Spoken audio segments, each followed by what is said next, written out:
Bruce DuMont back in Chicago. Thanks very much for being with us. Hour number 2 of our broadcast this evening. And we talked that the President of the United States and Kim Jong-un are going to be meeting in Vietnam midweek to a 2-day summit meeting to figure out what's next for U.S.-North Korean relations. And while that's going on in Washington, D.C., Mr. Michael Cohen is going to be testifying for a couple of days. And my question to you, Derek Addis, because you are our independent, is it fair while the President of the United States is away on a diplomatic mission, is it fair to have a high visibility hearing that's going to be very critical of the President? Is that good for the country? Yeah, no, I understand that, yeah. But the President arranged the timing because he knew it was coming up, that's why we had this rather sudden announcement that we're suddenly going to have a new summit. So the President had as much to do with it to make it look unfair, but he knew what the timing was for those hearings. But the Democrats could change the hearings. What do you think from a political standpoint? Not even from a political standpoint, just from an American standpoint. Yeah. Is it good for someone to be spilling the beans? And he's going to be spilling the beans. He's not going to be saying anything good about the President. Yeah. Couldn't that wait another couple of days or next week? I want the President to do well, right? Yeah. Because he's leading us, and I want the world. I don't think Adam Schiff does. But you know, to Don's point, this is something that he's orchestrated himself. So you want to play stupid games, you win stupid prizes. You know what I mean? So you can't complain about. You just don't pull out a summit in also Vietnam. Also, the Michael Cohen in 2 weeks because you find out that Cohen's going to testify. I don't believe that. This has been in the also works Cohen, for months. Yeah. Also, Cohen, this has already been pushed back a number of times, so it may just be the perfect storm where it finally needs to have to happen, right? He got a number of extensions I think for this. that the Congress definitely. I mean, I think the Democrats have orchestrated this. It's Congress's prerogative, though, right? Who cares? Actually, the legislature is supreme, right? And they can do what they want as an independent branch of government. Yeah. Jeannie said in the last segment, or the last hour, when I quoted Michael Cohen with something, well, he's a liar. My question to you is, should we disbelieve everything that Michael Cohen says? Yes. Why? Why is he not in jail anyway? Well, he's going to jail. Yeah, exactly. To jail, So why doesn't he just start that right now and be done with it? You can't negate that he has no information. No, you can't say that I nothing he has is of value. I mean, he was there for a long time. I think it depends on what he says and whether it can be independently verifiable. I don't think that we should take it as gospel just because Cohen says something. I mean, he's clearly got sour grapes from the way in which that relationship ended, and he's got an axe to grind and should be treated that same way. But if someone has an axe to grind, and let's go beyond Michael Cohen. If someone has an axe to grind in politics, like the House Democrats, that doesn't mean that the axe they're grinding is wrong. Right. But it shouldn't be treated. But it shouldn't be treated as an admission against interest. It's helping them. I mean, it's the same thing with Comey's press tour. It's the same thing with McCabe's press tour. They're just trying to. It's self-aggrandizing. Don, in the political, let's look on the impact on 2020. Because the investigations of Donald Trump, primarily on the Russian collusion allegations, because that has now engulfed the body politic for almost 2 years now, with names, dates, places, I mean, just, lawyers, I mean, a web of lawyers confusion. and liars. Lawyers and liars, a confusion, certainly confusion. Has the investigation lost its import as a political document, as a political vehicle, because it's now so complex and confusing to so many people? In other words, have both sides muddied the waters to such an extent that it may not have any significant impact affecting Donald Trump? Well, I think it will have an impact regardless. We have no idea what it's going to say. Right. It could exonerate Donald, and it could say that there was collusion at a certain level. Manafort could be guilty of collusion representing the campaign let's say hypothetically, and the president could have known nothing about it. But the thing that Manafort was charged with and indicted on predated his involvement with the campaign. It was when he was lobbying, what was the Ukrainian prime minister? He was lobbying on behalf of the Ukrainian prime minister. That has nothing to do with the campaign, the Trump campaign. If you look at, Well, I think it all comes down to the evidence, really. And if the American people are allowed to see the evidence, if Cohen comes back and we can verify maybe things that he says, it comes down to the evidence. And there's no bigger, I guess, current relevant example of this than the Jussie Smollett issue, right? So everybody sort of wanted to believe him. He goes on, does this big tell-all with Robin Roberts on ABC. And then, sure enough, it was just one of the best theatrical pieces of work that he has ever done in his history of acting. But he used and to check. so you can't. You know what? At this point, I mean, Are we changing our topic? Trust but verify. Well, No, we're just talking kind of about talking liars. about We're talking about liars. liars. People who lie, We're all people liars. who use and things. actually, Next topic. Jeannie, that's So I just want the facts. Give me the facts, and I'll make up my own and decision. that's what You we're know, saying. We're waiting for the report to come out. Mr. Trump has been known to bend the truth now and then. Yes, he does. He does that, and honestly, and you know what? And You I know, would so agree we- that we- we've I got would agree we've with got a that. significant liar on the top. Yes. So, and it's gone down lots of ways. There's But should we not believe anything Donald ever says? No, actually, I think that he intentionally goes over the top on some of his rhetoric. He's because absolutely that's who hyperbolic. He is. Yeah. He is absolutely. He's he a does New that Yorker. as He's a it's provocateur. yeah, exactly. I That's know, who he like, is. But he's You like that. Yeah, No, I like- You that's like his shtick. disruptors. That You is said you his like shtick. disruptors. That's his No, shtick. and I I get it. do, and One at a don't, time. and don't get me wrong. No, and I do. But if it and comes you know out what? that you know what? factually And as things much are as different? as much as when he was elected, I was not very happy. I really, really hoped that he would strike a chord with everyone who didn't vote and everyone who felt apathetic to the voting process, because every superhero movie needs a bad guy, right? And everyone rallies around the superhero when the bad guy has had control for a little bit. And so, yeah, I like people. I like disruptors. What? You know, I like. Are you calling Donald Trump a supervillain? I mean, Or a you know, superhero. Here's the deal, No. though. So, Yeah. so I like to look at the body of the work that he's been able to accomplish. What has he done? Oh, what, please what tell are me the facts on what it? he's And, done. and I go back. You know, I don't pay attention to tweets. I'm not really a Twitter fan myself. Yeah, so, yeah. but I like to look and see what has been accomplished and Yes. what hasn't. And those are what he will be judged on in the end. yeah, and I don't. I want to take a yeah. second. Don, I mentioned at the beginning of the program, you are a lifelong progressive. Yep. If you were to look at all the things that Donald Trump has done since he's been president, give us the 3 or 4 things that are most upsetting to you as a progressive. That's the question. We're going to break. We got 3 minutes of commercials coming up. So you got 3 minutes to come up with your litany. 1-800-723-8289. We've got a conservative, we've got a progressive, we've got both sides covered tonight. We even have an independent here who sounds like a Democrat, but he says he's an independent. Back shortly from Chicago.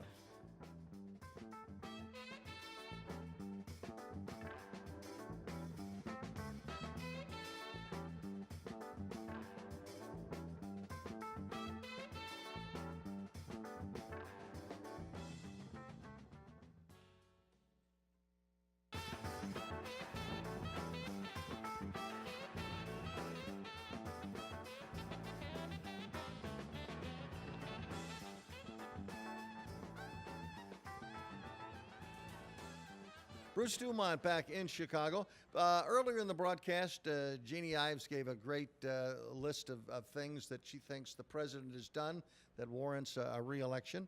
And Don Rose is our progressive guest this evening. And so, Don, I want to give you an opportunity of all the things. Probably there isn't anything that the president has done that you have liked thus far. But what are 2 or 3 of the things that you think are most egregious to your personal political sensitivity? I think it's not a single action, but a combination of actions and rhetoric that have exacerbated the racial and ethnic divides in the country. Everything from his rhetoric around the wall to his rhetoric around Charlottesville, good people on both sides. He has just played into dividing this nation. And, through, as I say, some of it is rhetoric and some of it were actions like revoking DACA and then holding DACA hostage. And then internationally, a series of actions that have helped really disrupt the Western alliance. Whether it's threatening NATO or pulling out of the Iran deal or pulling making enemies out of Germany and France, supporting and promoting Brexit. The whole Western alliance is threatened, and America's standing in the world, at least in the Western world, has been very seriously disrupted, to use your word, and I don't know if we can regain trust. That is fatalistic and hyperbolic. Sure, he has not been fatalistic. Maybe I'm not sure if it's hyperbolic. I mean, this is a country that has such racial divides and all that kind of stuff that we need to fake hate crime attacks, right? Like if these things were happening at an increased pace, which the public believes, which is not true. It's not true. You wouldn't have Jussie Smollett paying two guys to fake beat him up. Now you're trying to take really a disastrous, awful single incident by one person, very sick guy, Okay. and compare it to what Donald Trump has done for 2 years, for at least 2 years and longer to divide this country. University of Virginia hoax. Beginning with his, even before he was president. Well, let's talk about the Coast Guardman that recently got arrested. There's been no word from our president on his terror plot, right? And so all we're trying to, all I'm saying is something came out today. So all I'm saying is, as the president of the United States, your job, right, if we're going to champion democracy around the world, is first we fix our home first, right? And you alluded to the notion that racial divide has been here for quite some time. And we need a uniter in chief. I'm saying it's not a divider in chief, right? And that's really what he's been doing. But I think he is fixing things at home. I think the idea, and I'm not a tariff fan. I'm not a tariff fan, but I tell you what, we are finally getting the Chinese to deal with us and to bring down their tariffs, and we're making progress there. And that's good for Americans, and it's a more fair system. I think that he's being fair. He's finally standing up for Americans against with NATO by making them pay their fair share. They're strong. Let's go back to we got along for 40 or so, or ever many years. NATO has been in existence, and we were the beneficiary of the NATO alliance not very long. We were the last beneficiaries of the NATO alliance after 9/11. Yeah. Those people came in to help us after we were attacked. After we were attacked, when we needed it. But was it wrong for him to demand of the NATO countries to pay their fair share? Yeah, they agreed to pay a certain percentage as that's a common condition sense of membership. That has been going on for a long time, and the fact that he enforced it, that may be to his credit. Okay. But to actually disrespect and build further disrespect for NATO, apart from that issue, is a very dangerous thing. Well, but how? The threat to pull out is absolutely nuts. So how? Of those things that you rattled off that you did not like about the president, which of those items? Because you in a campaign for president, you can't have 9 or 10 things to focus on. What would you focus on, and what would you advise the Democratic field thus far to focus on when they're trying to win this election, 2020? I hope you don't take this as a cop-out, but I would do what I would do in any campaign: poll and see what issues work. And which of those issues do you think would work? I mean, you haven't polled, but what does your gut tell you? Because you got a good gut too, Don. I think probably racial division. You're saying to the Democrats' advantage would be racial division would be a poll for them? Is that what you're saying? No. Attacking Trump on that? Attacking Trump on his racial division, I think may get, as everybody says, we're playing between the 40-yard lines, maybe even between the 45-yard lines. And what is going to get the conscience of that 10 to 15% that is still open? But he's been great. He's been great on the racial issues. Look, you have the lowest black unemployment in the history of the nation. You've got the lowest Hispanic unemployment. You've got Americans back to job. But a lot of that was already set in place by the previous administration. We know that to be true. That is not going to be a winning issue for him because maybe it won't work. I'm telling you, I polled.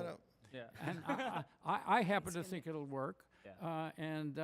Your argument might. I actually think override that. Do the Democrats need an African American at the top of the ticket or in the number 2 spot to get the necessary black turnout that they didn't get with Hillary Clinton and Tim Kaine? You're nodding your head no. Yeah, I'm saying no. I had don't two think Democrats last week who said absolutely. Yeah, no. Go ahead, Don. At the moment, I do not believe so. I believe that there will be enough, that there is enough general antagonism to bring out the vote that did not come out last time. Yeah. Now, it may help if there was a vice presidential candidate. Right now, I happen to think that Sherrod Brown is the ideal general election candidate, although he may not make it through primaries here. Of those who are in. Yeah. So I'm going to turn to you, the independent now. Yeah. So it goes without saying. Who's in? You were for Bernie Sanders I'm last. Still for Mr. Sanders. Bernie Sanders will be our next president. I'm calling that right now. I'll make a bet with you. So, do you want to make a bet on that? Is that legal? I think that's still legal. Can we do it's a gentleman's bet. A gentleman's bet. Yeah. So and let me tell you why. Let me we'll tell you save why. The tape. And let me we'll tell you. save the tape. Let me tell you why the skin color thing I feel doesn't matter as much. Now, don't get me wrong. It could have really good implications, and I feel like it's not. It wouldn't be a bad thing, right? But I think as the proliferation of communication has strengthened, meaning the internet, right, and our ability to communicate with each other from all around the world on different levels, has allowed people to understand that once we rip off this epidermal layer, we literally are all the same inside, right? We all kind of have the same desires, the same wants, needs, things like that, right? And so to have a candidate when that person talks from a place of true, genuine intentions, right, I think that is what brings the voters out. Why did he not have any significant support in the black community last time? Yeah, so I think the problem was, again, the DNC is the DNC is the force that it is, and I think that let's talk about what Bernie said and how he said it. Why did Bernie Sanders not get significant black support last time? I think because at the end of the day, the Democratic Party had an agenda, and their candidate was Hillary Clinton. And a lot of times people, and we'll talk about Chicago politics later, a lot of times it's a lot for people to keep up with, right? And so I'm a Democrat, this is who the DNC is telling me to vote for, this is where I'm going to go. Let me give you the answer to the same. As a Bernie voter, I have an answer. I want to have your answer. And I voted for Bernie. Right. Bernie did not have or exhibit, and I don't think he had, and he's just slowly coming around to it, a genuine understanding of the African American community and of the nature of racism separated from the economic issue. That's fair. There's an old left perspective that racism is not a separate thing, but racism is based on economics. And if you solve the economic problem, you solve the racial problem. That is not true, in my view. And Bernie's lack of understanding of that prevented him from developing any kind of base.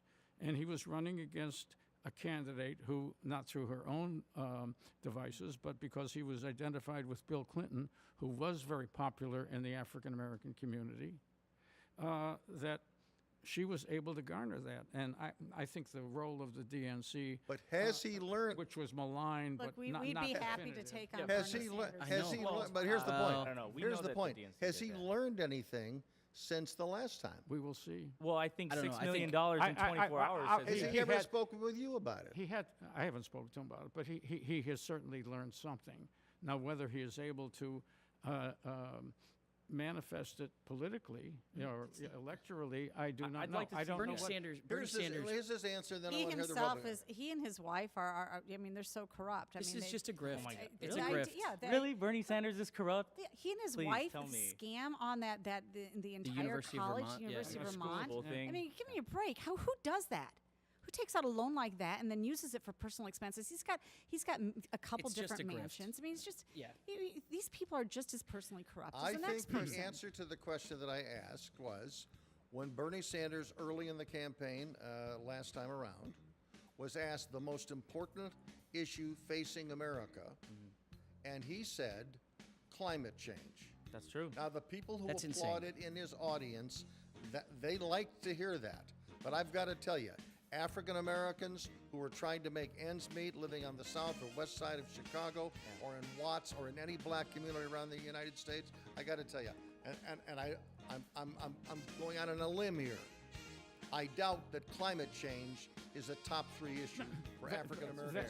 It's not even in the top 20. That is Dr. Martin Luther And King. Dr. Martin Luther and King. Harold Washington. And Harold Washington.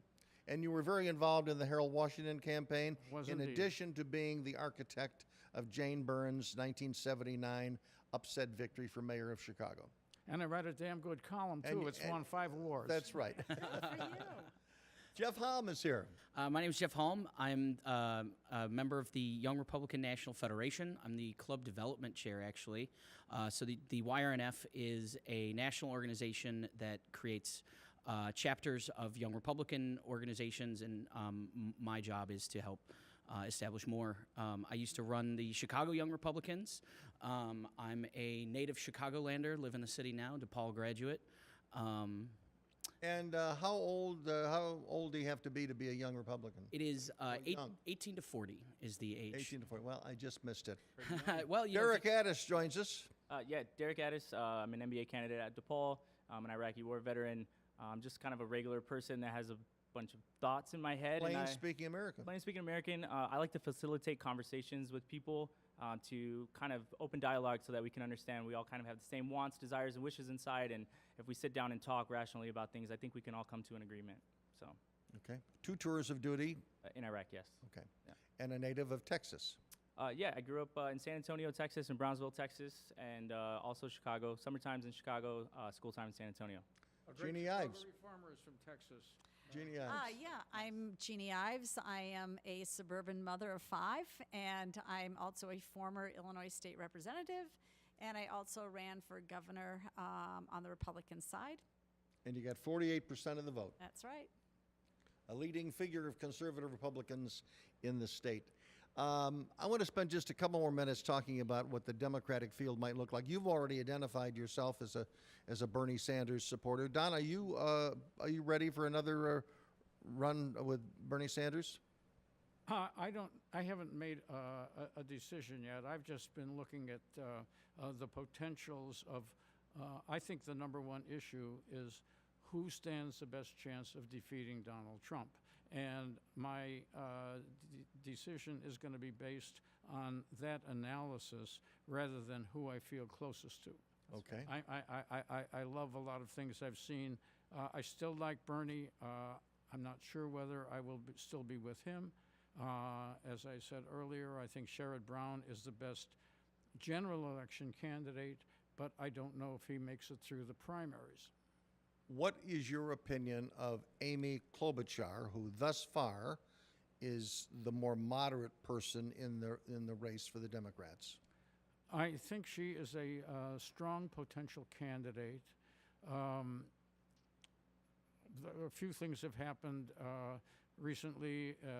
I think she has been putting herself in a position where she will be a less likely winner of the primaries by moderating or seeming to diss some of the positions, which are certainly questionable positions.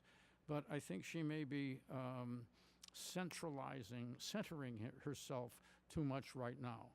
This is very early to talk about, but I think she has some of the same qualities in the general election that would make Sherrod Brown a strong candidate. Let's turn to the Republicans. Jeannie, I want to start with you since you have been a candidate. Can you objectively look across the aisle and look at the Democratic field and give an assessment of who you think is a strong horse and who you think is a weak horse? I don't think in the race right now that the candidate's been identified that could beat Donald Trump. And so I'm anxiously awaiting to see who else will get in that Democrat primary. I just don't, I think that so many of them have already taken such positions that are way off the norm for most Americans, for the middle of the road Americans. And so I don't think they could beat Donald Trump. So if you're looking for that person who can beat Donald Trump, I just don't see them in the race Did you see now. Did you see the Amy Klobuchar? Yeah, I don't think she's going to be very effective. I don't think, somebody coming out of Minnesota, that didn't work for the Republicans on the Republican side with Tim Kaine or Michelle Bachmann. I just don't see that as a powerhouse. She's got no spark. So I just don't think that that's going to be I thought effective. standing in front of a college audience and telling them that you don't free believe in a tuition. four-year college, I thought that was a profile on courage. Again, maybe it's one of those things you shouldn't have done early in the I campaign. think it's a great idea. I mean, I agree with her on that. No, that I know. comment. I think it's great. I But I think a just don't lot. think I she's think a gonna get lot of traction. suburban Republican women could agree with Amy Klobuchar. But your reaction? I would agree largely with Jeannie. I don't see anybody that scares me yet. I think I No would Biden? I would agree that He's not in yet. He's not in. I don't think Biden's running. Biden potentially would be potentially scary. I think Sherrod Brown also, if he could make it out of the primary, would be scary in the general. But I don't see that happening because of the Democrats and the left's obsession with intersectionality. A progressive Democrat who wins Ohio 2 or 3 or 4 times certainly has to be considered a major threat. Well, I completely agree, but Yes, I don't. but I agree with your assessment that I don't think he gets out of the primary because of the that's- obsession with intersectionality. That's a concern. As I said, he's a great general election candidate. He may not be the ideal candidate. It depends on whether the electorate looks at plays with the head and not with the heart. You know, the old line about how Democrats fall in love and Republicans fall in line. Which Republicans are you talking about? Democrats may be falling in love with someone who is not going to win the country. I mean, Harris is shaping up to be this cycle's Hillary. She is incredibly inauthentic, and has terrible policy.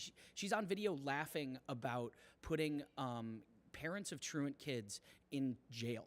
Right? And truant kids in economically disadvantaged areas. Right? I mean, that's crazy, right? Warren is dead in the water. She's polling like 5th in Vermont. Yeah. Who's polling at the top? But the California California primary is the 3rd or 4th primary. That's gonna give Kamala Harris a big jolt when it happens. So Well, I we think would maybe, love but to she's take her on. she's We'd love this it if cycle's Hillary. Harris came out. That'd be So great. to your point about you don't know Great. of anyone who could beat Donald Trump. I mean, if we look I at don't the see that poll, yet. if we look at the polls from the previous election, hands down, Bernie Sanders was the most popular and would have won that election. And even now, we don't even need a poll to just look at right now, $6 million in 24 hours. No other candidate has done that. No other candidate, even with constant campaigning. Honestly, I think I the don't think- Democrats I have think a Sanders huge missed problem his right now shot. that they've gone so far out of the mainstream in terms of their policy agenda. So, and that's- Which is Everything great for the from- Republicans. and which is great for Republicans. I mean, Yeah. look, Everybody the whole, thinks their they're whole in the thing's- mainstream. Well, No, again, I mean, and look, again, that's I why just don't know. I mean, the extremism that you've seen on abortion. One thing that the Republicans, Infanticide. one thing that the Republicans have always complained about is the mainstream media picks on the Republicans, and certainly they don't like Donald Trump. Any negative story, they will run with it. But I would say that at this moment, since Ms. Cortez has been elected to Congress, I would say that the national news media has made her the darling of the Democratic Party. They have even more than some Democrats. Yeah. You know, she's a media creation. She is a media. Absolutely. She is a media even Pelosi is creation. not like no, all but in. agree. Sorry, go ahead. She's a media creation that I think could be an albatross around the neck of the Democratic She will Party. be. Absolutely. But the national media is doing it. And Yes, there they there are. are a lot of people in New York politics who dislike AOC, and especially, and that was before she sunk or took credit Amazon. for sinking the Amazon deal. Yeah. Yeah. Right. I would be very surprised if she doesn't get primaried next cycle. Oh, I'm sure she will get primaried. Right. Yeah, she will. She will. But, I mean, she has the support. She got elected by the people that live there in the first place. And it was an upset. I mean, listen, credit where it's due right. with AOC, So, right? Because as long as she makes good on her. She is a freshman congresswoman from a safe district, and 60 to 70% of the country knows who she is. But that's right. And she's going to have a speaking role, a prominent speaking role of the Democratic That's Convention. great. I think we're happy about that. I think her Let her ideas keep are nuts. Talking. Yeah. But credit where it's due from like a political organization perspective. Mm-hmm. And Anybody else? I agree. Nobody's talking about Cory Booker. Nobody's talking about. Booker's going to be a Castro, He took the most money of any. What about Castro? What about your guy Beto's from not gonna Texas? go anywhere. Beto O'Rourke. Right. No, Beto's not. I liked Beto for the Senate run, but I don't like him for the president. I think that's another media thing. Oh, right? yes, and that's another absolutely. media thing. Absolutely. Julian Castro. Yeah. Great mayor for San Antonio. Great.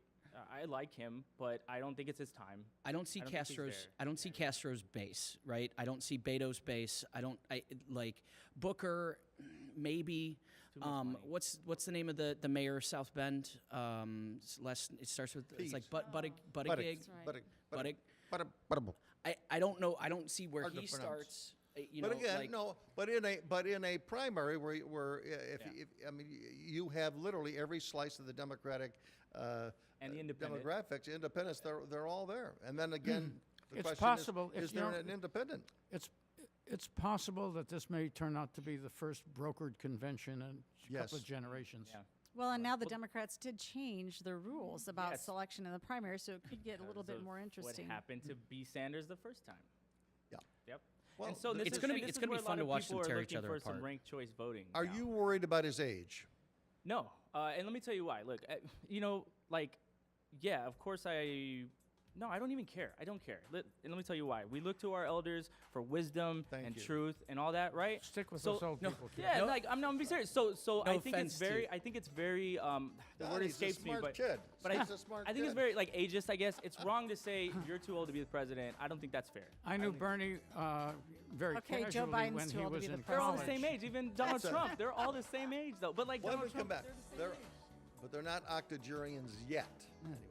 Anyway, when we come back, speaking of primaries, there's a big primary coming up in Chicago. It's at Donnybrook. We're going to talk about it when we come back.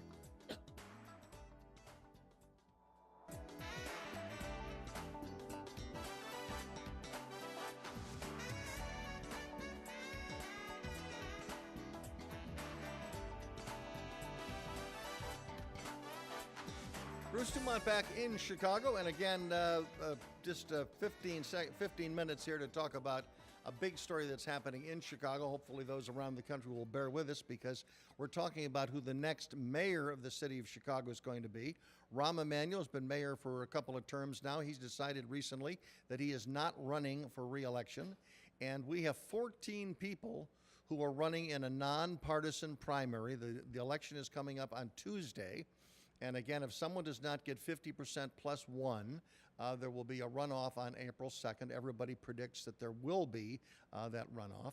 And again, it's a nonpartisan election. We have the former mayor's brother and the former mayor's son. This is Richard M. Daley, and Richard J. Daley's son, Bill, is one of the Daleys running. But again, this is a situation where the Daley isn't necessarily an automatic winner. We have the head of the county board. We have the state controller, who is Hispanic. We have the other woman is African American. We have an African American progressive who is openly lesbian, and we have a former police superintendent. And who am I forgetting? We've got Gary Chico. We got millionaires. We got CPS all head. Yeah, Vallis. And Paul Vallis, the former head of the school superintendent. And we also have a guy by the name of Willie Wilson, who is a self-made man, owns a couple of McDonald's, and has been giving money away for a long, long time. He ran for mayor 4 years ago. So we have a field where literally there are 14 people that are running. I think everybody would guess there's probably about 2 or 3 that are not likely to make it. But, you know, with 2 days ago, Don, you put a lot of time into this. The way I'm looking at this, any 6 people could make it into the runoff. Do you see it broader than that or smaller? No, I think there's a group of 5 or 6, who will be in the runoff. I think it's begun to define itself now. The polls have been consistent. This is a unique election, not just because so many people, but in these multi-candidate races, traditionally, the public decides on 2 or 3 and throws all the rest away. This happened in the last Democratic primary, for example, for Attorney General, where you had 2 or 3 leaders and you had 6 other people who were probably more qualified than the leaders. And they all wound up in single digits, and the race boiled down to Pat Quinn or Kwame Raoul. That's what happens generally. Now, this is unique. We started out with a field that assumed they were running against Rahm Emanuel. That was just starting to coagulate when Rahm Emanuel decides he's not running. That brought a half a dozen more people into the race. Big name. And it began to level out once again. As that group was just about to coagulate, we had the expose of major scandal against a guy who's logically going to be in scandals, Ed Burke, the most powerful alderman, as he's always described. And suddenly, those 4, 5, 6 establishment figures who came in after Rahm was out, they all became tainted. Yes. Toni Preckwinkle, who was leading the field with 30%, suddenly found herself going down, down, down, and all of the candidates, or at least 5 or 6 candidates, are down between 11 and 15%. And the only one, this includes the 4 establishment candidates who have been tainted by the Burke scandal. And so who do you put in that list? So you talk about Preckwinkle, Mendoza, McCarthy, and... No, not not McCarthy. McCarthy. No. McCarthy's not in the running. Who do you consider the this group of establishmentarians? Daley and Chico. Okay, so Daley, Chico, Preckwinkle, and Mendoza. Yes. Yeah. And they all have fingerprints to Ed Burke, yep. who's not the one you want to have on your side at this moment, except you may want him on his side on Yeah, he's going to day. bring down a lot of the Chicago. But now let's talk. Let's And another mini scandal around an alderman Yeah. came up, and that tainted Mendoza even more. So Right. None of those 4 establishment candidates were able to break out of this 10 to 15% range. Yep. Right, and I should also mention for longtime listeners of this program, Amara Enya, who's been a regular guest on this program for the last 2 or 3 years. She is running for mayor. She was endorsed by Chance the Rapper, and also who am I forgetting? Kanye West. Kanye West. Oh. Yeah. I almost said R. Kelly. No, not R. Kelly. That's not an endorsement anybody wants right now. But she is not taken off. It looked like she was going to take off, but she's hovering. She's not in the top 5 at the moment. And again, Don's point is, somebody could win this thing with 15%. Right. But Jeannie, you had a comment because No, there's no formal Republican in here. But talk about Dr. Willie Wilson, who at least is getting the pitch by some Republicans. So that's what's interesting. And to be clear for the national audience, this is a primary that's happening this Tuesday. And literally, the top 2 finishers then go to the and this general. This is what the Republicans in Cook County Yes. are sending So this to is- every Chicago And this is voter. this is why actually the Republicans decided to come out with some sort of endorsement. At least particular Republicans did, because when it's a race to 15%, and you have such a smaller minority of Republicans, you actually have an ability to influence who's going to be in that primary runoff, who's going to make it through. And That so will that's help why take they did votes away endorse it. from Bill Daley. Well, I mean, whatever. They've decided that they like the business guy's story. The fact that Willie Wilson literally came up as a sharecropper's son, Nothing. and then came up from nothing, has a $65 million business. And His so vote, that story's however, is amazing. very circumscribed. He is not going to break Yeah, into. I think he his is I not think going to his break policy into is that very Wilson- top, we top have 6. we have an ability say that though, again? we've had I say his vote is very circumscribed. I'll be honest with you. If I've had people personally contact me, they're Chicago voters, not necessarily affiliated with Republicans, and said, "We like Willie Wilson. What do you know about him?" Yeah. So there's an undercurrent that does like him and his personal narrative. I'm sure he's going to get something, but as I said, that could be a game circumscribed does not mean he's getting nothing. It means he has a limit. He's got a ceiling that he is not going to break into. But you only need a 15% to make it in the runoff. Yeah, and his policies are pretty, how many people like can you want to get legalize marijuana. He wants to put a freeze on property taxes. He wants to end the red light cameras. I mean, those That's are right, popular he's got policies. it. And Yes. He likes you. I'm You a guy I who like him. I I'm like a guy Willie who- Wilson. I like how he talks. I listen to him on. But right Bruce's show the other day. we're out of time. Right now, no one at this table has any. They would not bet the ranch on who those two No, I people are. wouldn't. Definitely That's not. how I close won't it take is. the bet with We'll you talk for that. about it next Sunday night. Good night.